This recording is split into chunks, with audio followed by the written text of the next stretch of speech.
तरुण विद्यार्थ्यांसाठी काय सल्ला द्याल महत्त्वाचा? तरुण विद्यार्थ्यांसाठी भरपूर अशा गोष्टी आहेत की त्या गोष्टी त्यांनी केल्या पाहिजेत. हं, हं. म्हणजे तरुण विद्यार्थ्यांनी आपला जो भविष्यकाळ आहे हं, त्याच्याबद्दल अधिक विचार केला पाहिजे. भूतकाळात कुठंतरी रमलं नाही पाहिजे. आपल्या चुका मान्य करायला शिकलं पाहिजे. बरेचसे तरुण असतात ना, ते आपल्या चुका मान्य करत नाही. तर ह्या आपण जर चुका करतोय, शेवटी जो चुकातनं पुढे जातो तोच यशस्वी होतो. सो आपल्या चुका होत असतील, तर त्या सगळ्यात पहिल्यांदा तुम्ही मान्य केल्या पाहिजे. तुमचे स्वतःचे विचार हे परिपक्व असले पाहिजे.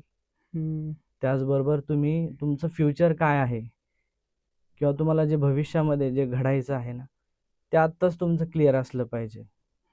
विद्यार्थी दशेमध्ये ठीक आहे, टाइमपास आहे किंवा एन्जॉय केला पाहिजे. त्याच्या पण मर्यादा तुम्हाला स्वतःला कळल्या पाहिजे. तुम्ही या देशाचे, या समाजाचे घटक आहात, भाग आहात. सो तुम्ही अधिक जबाबदारीने वागायला शिकलं पाहिजे. बरोबर. चुका मान्य केल्या पाहिजे किंवा मोठ्यांचा तुम्ही रिस्पेक्ट करायला शिका. ज्या व्यक्तीकडनं ज्ञान मिळतंय, निदान त्याचा तुम्ही रिस्पेक्ट केला पाहिजे.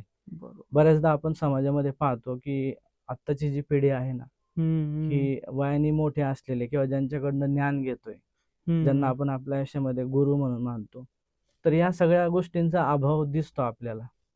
तर हे जी नवीन पिढी आहे, तरुण पिढी जी आहे ना किंवा विद्यार्थी आहेत, त्यांनी या सगळ्या गोष्टींकडे लक्ष देणं फार गरजेचं आहे. बरोबर. त्याचबरोबर प्रत्येक विद्यार्थ्याला जर आपल्या आयुष्यामध्ये यशस्वी व्हायचं असेल, 10वीची परीक्षा देणारा विद्यार्थी आहे, बोर्डाची किंवा 12वीची बोर्डाची परीक्षा देणारा विद्यार्थी आहे. मी प्रत्येक विद्यार्थ्याला सांगतो की तुम्ही तुमचं आहे ना, वेळापत्रक तयार करायला शिका. सकाळी उठल्यापासून रात्री झोपेपर्यंत तुम्हाला काय करायचंय हे तुमचं सगळं तुमच्याकडे असलं पाहिजे. बरोबर. जो विद्यार्थी वेळापत्रक तयार करतो आणि त्या वेळापत्रकाचा अवलंब आपल्या आयुष्यामध्ये करतो ना, तो खूप यशस्वी होतो.